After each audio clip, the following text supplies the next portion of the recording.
রাধে রাধে।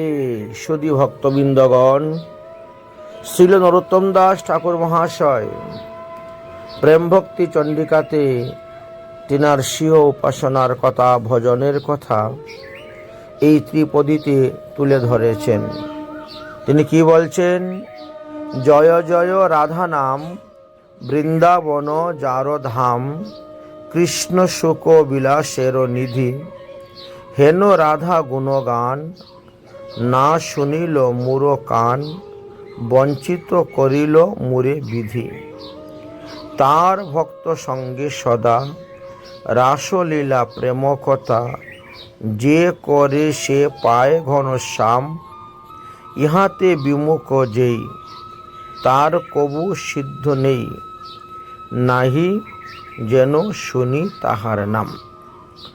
তো শেষের কথার দ্বারা কি একটা ইঙ্গিত দিচ্ছেন?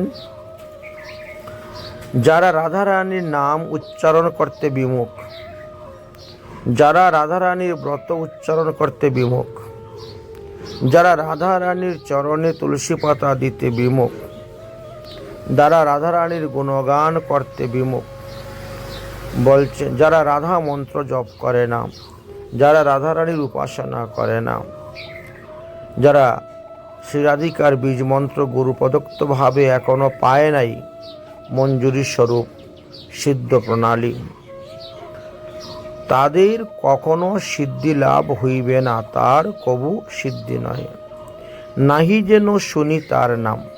অর্থাৎ যারা রাধা ভজন করে না, তাদের নাম আমি শুনতে চাই না। বর্তমানে কিছু লোক আছে, নরোত্তম দাস ঠাকুর মহাশয় পরিবারের তিলক কপালের মধ্যে সর্বাঙ্গে লেপন করছেন। নরোত্তম দাস ঠাকুর মহাশয়ের অন্যান্য পদও তারা কীর্তন করে, কিন্তু তারপরেও তারা রাধারানীকে আশ্রয়তত্ত্ব বলে স্বীকার করে না। রাধারানীর আবির্ভাব তিথি রাধাষ্টমী তিথি দুপুরবেলা পর্যন্ত উপবাস থেকে অভিষেক করে অন্ন ব্যঞ্জন, পরমান্ন, পিঠা ছানা সব তারা পঞ্চ শস্য গ্রহণ করে থাকেন। তো ইত্যাদি ইত্যাদি যে সমস্ত লোক আছেন, যারা নিজেকে রাধারানীর দাসী বলে স্বীকার করেন না, শ্রীকৃষ্ণের দাস বলে স্বীকার করেন না, নিজেদেরকে তারা প্রভু বলে দাবি করেন, ডাকেন, বলেন, উল্লেখ করেন, তাদের দিকে দৃষ্টি রেখে এই কথাগুলোর অর্থগুলো বোঝা যাচ্ছে।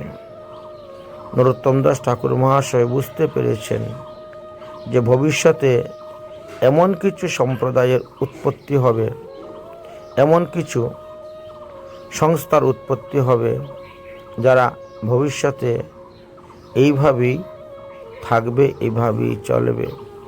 এই জন্য তিনি বললেন, এ রাধা রানীর উপাসক বা শ্রীধাম বৃন্দাবনের প্রতি যার নিষ্ঠা নেই, রাধা রানীর প্রতি যার নিষ্ঠা নেই, ভক্তি নেই, রাধা নাম, রাধা রানীর ব্রততে যাদের নিষ্ঠা নেই, ভক্তি নেই, ইহাতে বিমুখ যেই, তার কবু সিদ্ধ নেই, নাহি যেন শুনি তাহার নাম।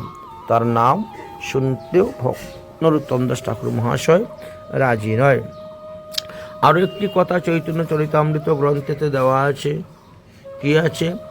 গোপীর আনুগত্য বিনা ঐশ্বর্য জ্ঞানে, ভজিলেহ নাহি পাইবে ব্রজেন্দ্র নন্দনে। অর্থাৎ এখানে প্রধান গোপী বলতে রাধারানী। রাধারানীর আনুগত্য স্বীকার করে যারা ভজন করে না, তারা কখনো সিদ্ধি লাভ করতে পারে না, এই কথাও ইঙ্গিত দেওয়া আছে। অতএব বুঝবেন, শুনবেন, পড়বেন, দেখবেন, আর যেটা ভালো মনে করেন সেটাই করবেন। রাধে রাধে।